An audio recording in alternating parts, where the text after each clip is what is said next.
Hello दोस्तों, welcome back to our YouTube channel. आज हम एसएससी जीडी का जो आज आरडब्ल्यू पे मॉक टेस्ट आया है 26 अप्रैल वाला, और इससे पहले जो 22 अप्रैल को आया था उसके रिगार्डिंग कुछ बात करने वाले हैं।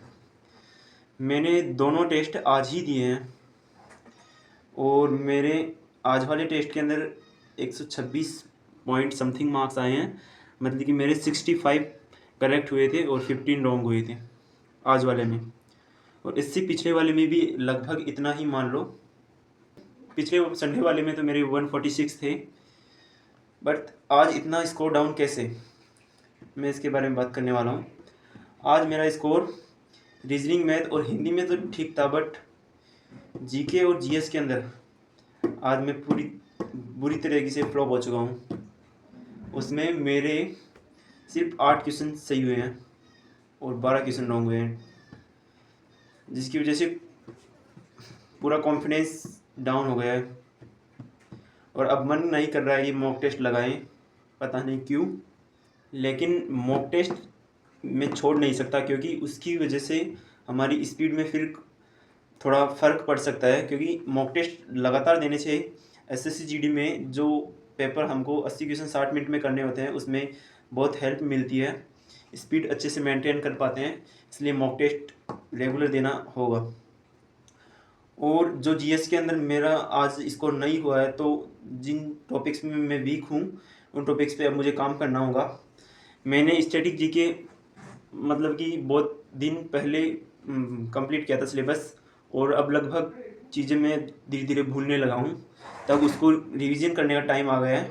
और पॉलिटी का भी ऐसा ही है, पॉलिटी को भी मैंने कम से कम 6 या 7 महीने पहले पढ़ा होगा, अब इसको भी फिर से रिवीजन करने का टाइम आ गया है। और जो स्ट्रेटजी मैंने पिछली बार एसएससी जीडी के एग्ज़ाम में बनाई थी उसी में भी थोड़ा इम्प्रूवमेंट करके अब मुझे मेंटेन करना पड़ेगा, क्योंकि मेरे पास अभी समय है थोड़ा बहुत।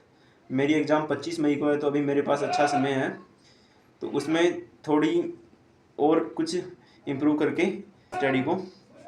और क्या है कि अब मैं स्टडी जी के कंप्लीट करने वाला हूँ, और इसी के साथ पॉलिटी, क्योंकि हिस्ट्री का सिलेबस मैंने कंप्लीट कर लिया है, ज्योग्राफी का भी मैंने कंप्लीट कर लिया है, और इकोनॉमिक्स में 1 से 2 टॉपिक ही है, वैसे मेरी कंप्लीट है, बट 1 से 2 टॉपिक मुझे रिवीजन के तौर पे करने हैं।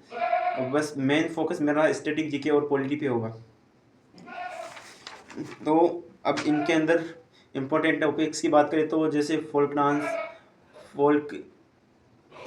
डांस के साथ हमें क्लासिकल डांस मिल गए, लोकगीत मिल गए, यूनेस्को साइट्स मिल गई, और स्पोर्ट्स के अंदर बहुत सारे टॉपिक्स आए। तो पॉलिटी के अंदर आर्टिकल्स हो गए, या मेन जो भी कुछ है पॉलिटी के बारे में वो देखेंगे।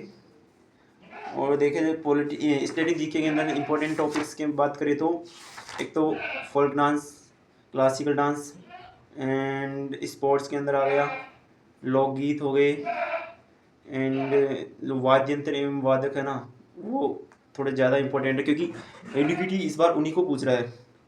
किसी को लग नहीं रहा है कि एडीपीटी उनको पूछ रहा है, बट एडीपीटी ज़्यादा जोर उन्हीं पे दे रहा है, एक तो लोकगीत, एक वाद्य यंत्र एवं वादक पे। और जो इंटरनेशनल संगठन है ना, उन पे भी आप फोकस रखना, क्योंकि वो भी पूछे जा रहे हैं एग्ज़ाम्स के अंदर। और जो करंट के अंदर इवेंट्स हुए हैं स्पोर्ट्स के, वो इम्पोर्टेंट टॉपिक्स के अंदर। और जो ऑथर एंड बुक्स हैं वो तो मोस्ट इम्पोर्टेंट मान लो आप। लेकिन मैं आपको एक बात बता दूं, आपको ज़्यादा उन बुक्स एंड ऑथर्स को पढ़ना है जो एसएससी ने 2025 के एग्ज़ाम्स में पूछे हैं, जो जैसे एमटीएस, दिल्ली पुलिस, सीएचएसएल, एनसीजीएल पूछे हैं।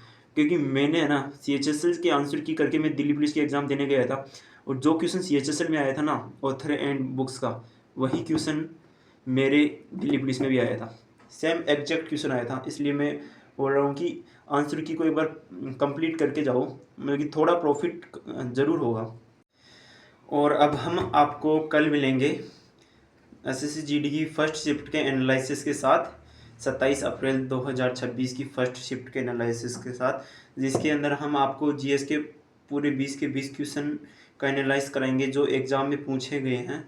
एसएससी के द्वारा उनको बैन किया गया है, बट हम उनसे रिलेटेड क्वेश्चंस आपको बता देंगे कि यहाँ से क्वेश्चन बन रहा है, और मैथ में और रीजनिंग में भी पूरी कोशिश करेंगे बताने की। बट मैथ और रीजनिंग के क्वेश्चन एग्जैक्ट मिलते नहीं हैं, लेकिन जीएस के क्वेश्चन एग्जैक्ट मिल जाते हैं, तो हम पूरी कोशिश करेंगे कि जीएस के क्वेश्चन पूरे बता पाए कल।